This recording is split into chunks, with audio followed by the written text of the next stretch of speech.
The House That Jack Built bercerita mengenai kehidupan seorang psikopat sejati bernama Jack. Dalam kesehariannya, Jack adalah seorang arsitek, tapi ia memiliki kehidupan ganda sebagai pembunuh berantai yang telah menewaskan sebanyak 60 korban. The House That Jack Built dibagi dalam beberapa babak. Bagian pertama adalah prolog, di mana kita diperkenalkan dengan karakter Jack sebagai narator utama. Lewat narasinya, Jack bercerita mengenai kisah hidupnya pada seorang lawan bicara bernama Firch, yang sosoknya tidak akan kita lihat hingga di babak terakhir. Jack dan Firch layaknya dua orang yang sedang mengobrol dan berdiskusi tentang banyak hal, dan kita hanya bisa mendengar semua itu dalam bentuk suara saja. Sambil Jack dan Firch mengobrol, layar dipenuhi dengan imaji-imaji yang menggambarkan hal-hal yang sedang mereka diskusikan. Topik utama obrolan mereka adalah soal pembunuhan-pembunuhan yang pernah dilakukan oleh Jack, dan alasan mengapa Jack melakukan semua perbuatan keji tersebut. Dialog mereka kemudian menjadi semacam pengakuan sesumbar dari seorang psikopat yang tidak memiliki rasa empati dan selalu merasa benar dalam setiap tindakannya. Maka dimulailah film The House That Jack Built. Film diawali di insiden pertama di mana Jack mengendarai sebuah mobil yang berwarna merah. Saat sedang di perjalanan, Jack bertemu seorang gadis dan nampaknya gadis itu sedang mengalami masalah dengan dongkraknya.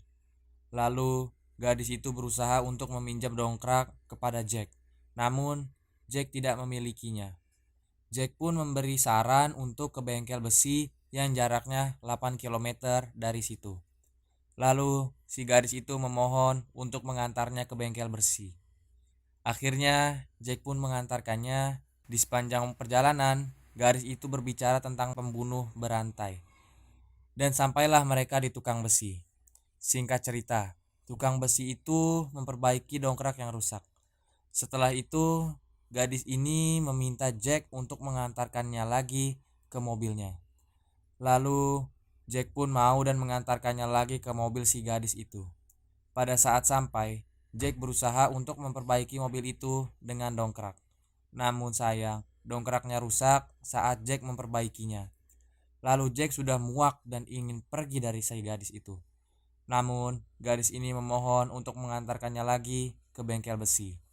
Jack mau gak mau mengantarkannya lagi untuk terakhir kalinya. Saat di perjalanan, si gadis itu bercerita tentang pembunuh berantai.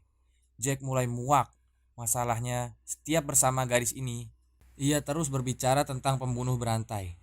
Pada suatu ketika, gadis ini mengatakan bahwa Jack tidak akan pantas menjadi pembunuh berantai karena ia terlalu pengecut. Jack yang merasa tersinggung, ia pun sudah kehilangan kesabaran dan ia memberhentikan mobilnya.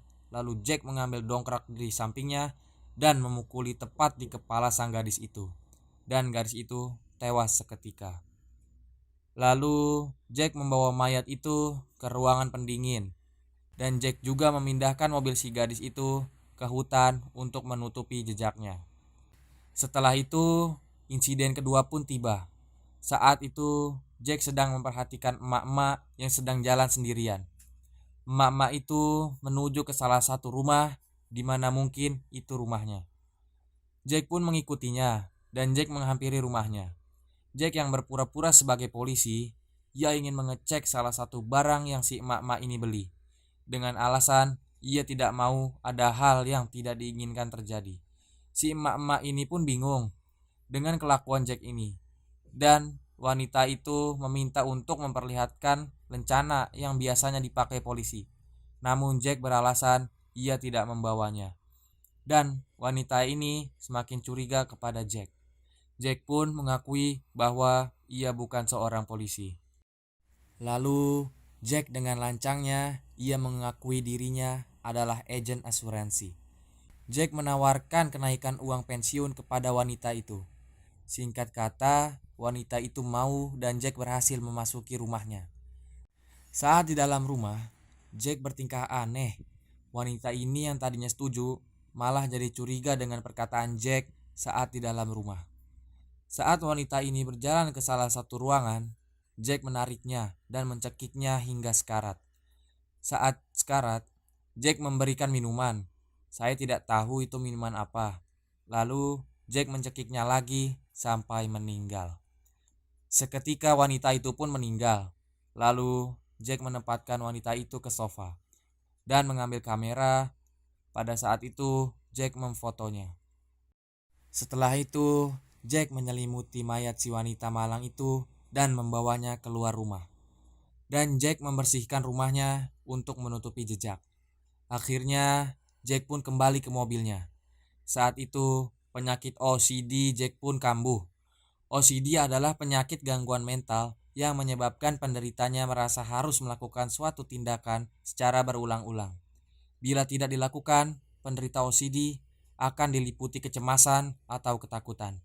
Jack pun bolak-balik ke rumah itu untuk mengecek apakah ada darah yang masih tersisa atau barang-barang lain yang berantakan. Saat Jack bolak-balik untuk mengeceknya, ada suara mobil polisi yang menghampiri rumah wanita malang ini. Jack pun bertemu polisi itu, dan polisi itu menanyakan beberapa pertanyaan kepada Jack. Jack beralasan bahwa ia adalah temannya, dan ia sudah menunggu wanita itu selama 2 jam. Dan Jack mengetuk pintunya, namun wanita itu tidak menjawab. Polisi itu juga mengecek ke dalam rumah wanita itu. Saat polisi masuk ke dalam rumah, Jack bergegas pergi dan mayatnya diikat di belakang mobil. Lalu Jack menyeret mayat itu, sampai kepala dari mayat itu hanya tersisa setengah. Dan sampailah Jack ke ruangannya. Karena Jack menyeret mayat itu, ia membuat jejak darah sampai ke tempatnya. Jack yang merasa panik, tiba-tiba berapa beruntungnya Jack, pada saat itu turun hujan yang cukup deras. Hujan itu menutupi semua jejak si Jack, sehingga ia tidak akan ketahuan oleh polisi. Di dalam ruangannya, Jack menemukan pintu yang tidak bisa dia buka, dan scan pun berpindah. Jack pada saat itu sedang bertemu seorang gadis. Lalu Jack mencekiknya sampai meninggal. Gak sampai situ aja, Jack juga menabrak seseorang dengan sengaja. Lalu ia mengumpulkan 2 mayat itu dan mengambil foto mayat itu, dan Jack mengira itu adalah karya seni. Kita bisa lihat betapa kejinya si Jack ini. Setelah itu, insiden ketiga pun tiba. Saat itu kita bisa lihat bahwa Jack sudah memiliki keluarga. Di situ, Jack dan keluarganya mungkin sedang berlibur. Jack membawa senapan dan mengajari anaknya bagaimana cara menembak. Namun tiba-tiba Jack malah memburu keluarganya sendiri. Ia menembaki kaki anaknya dan menembaki kepala anak yang satunya, dan Jack juga menembaki istrinya. Lalu ia mengumpulkan burung gagak yang sangat banyak dan mengumpulkannya bersama keluarganya yang sudah ia tembak. Gak sampai situ aja, Jack membawa mayat-mayatnya ke ruangan pendingin, di mana Jack mengumpulkan hasil buruannya. Di sana Jack membuat salah satu mayat anaknya dibuat tersenyum. Lalu insiden keempat pun terjadi. Jack bertemu salah satu gadis yang mungkin temannya. Jack dan gadis itu mengobrol dan minum-minum. Dan Jack juga menggambar pola di salah satu tubuh si gadis itu. Saat mengobrol, Jack mengakui bahwa ia telah membunuh 60 orang. Gadis itu pun terkejut dan ia langsung keluar rumah. Di depan rumah ada satu polisi. Lalu gadis itu menghampiri polisi itu dan meminta tolong kepada polisi itu. Namun polisi ini cuek karena si polisi mengira si gadis sedang mabuk, karena dia sempat minum-minum tadi.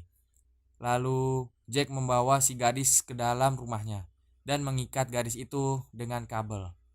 Lalu Jack merobek kulitnya si gadis dan membuat dompet dari kulit si gadis. Wow. Dan sampailah ke insiden terakhir, yaitu insiden kelima. Jack pada saat itu menculik salah satu tentara lalu meletakkannya di ruangan dia. Ternyata dia sudah mengumpulkan 5 orang untuk ditembak menggunakan 1 peluru, di mana pelurunya itu akan menembus 5 kepala orang itu. Namun ia membeli peluru yang salah. Akhirnya Jack membeli ke rekan dia. Namun rekannya itu sudah tahu bahwa si Jack ini adalah pembunuh berantai. Temannya pun menelpon polisi berharap si Jack bisa tertangkap. Tapi Jack melawan temannya sendiri dan Jack berhasil mengambil peluru yang ia inginkan. Singkat cerita, Jack pun kembali ke ruangannya dan berniat untuk menembaki 5 orang tersebut. Saat Jack ingin menembak, ia merasa jarak antara 5 orang itu terlalu dekat, dan Jack pun membuka pintu yang selama ini tidak bisa dibuka olehnya. Pintu itu dibuka, lalu di dalam sana ada satu orang yang bernama Firth. Firth ini adalah orang yang berbicara bersama Jack selama film berlangsung. Dan ternyata Firth mengikutinya, namun Jack tidak mengetahui Firth itu. Lalu Firth mengobrol bersama Jack tentang impian Jack, yaitu membangun rumahnya sendiri. Jack sudah mencobanya dan kayaknya bangunannya itu gagal, lalu dirobohkan. Sampai pada akhirnya Jack membangun rumah menggunakan mayat-mayat yang ia kumpulkan di ruangan pendingin itu. Ia pun membuat rumah menggunakan mayat-mayat itu dan jadilah rumah kecil yang tidak layak huni. Setelah itu, Firth memasuki rumahnya itu. Ia pergi ke bawah, di mana ada lubang yang menuju ke bawah. Jack pun mengikutinya dan masuk ke lubang itu. Lalu Firth dan Jack menjelajahi jalan itu. Ia terus berjalan sampai di mana Jack dan Firth ini menaiki sebuah kapal. Di mana di sekitar kapal itu ada orang di sekitarnya. Lalu Jack dibawa ke salah satu tempat di mana ia melihat orang-orang sawah sedang menggaruk rumput. Seketika Jack mengingat orang-orang yang ia bunuh. Setelah itu, Jack dan Firth melanjutkan perjalanan. Ia terus turun ke bawah dan sampailah Jack dan Firth ini ke salah satu jembatan, di mana jembatan itu terlihat seperti Shiratal Mustaqim. Jack bertanya, "Apa yang ada di seberang sana?" Firth menjawab, "Itu adalah tangga menuju surga." Jack pun berpisah dengan Firth dan Jack berusaha menyeberanginya melewati pinggir. Namun, pada saat di pertengahan jalan, Jack terpeleset dan jatuh ke lava yang sangat panas itu, atau neraka.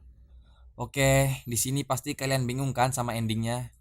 Di sini menurut pendapat saya nih ya, film ini menceritakan masa lalu psikopat yang sangat sadis, dan Jack sebenarnya sudah meninggal dan mungkin dia ada di alam baka.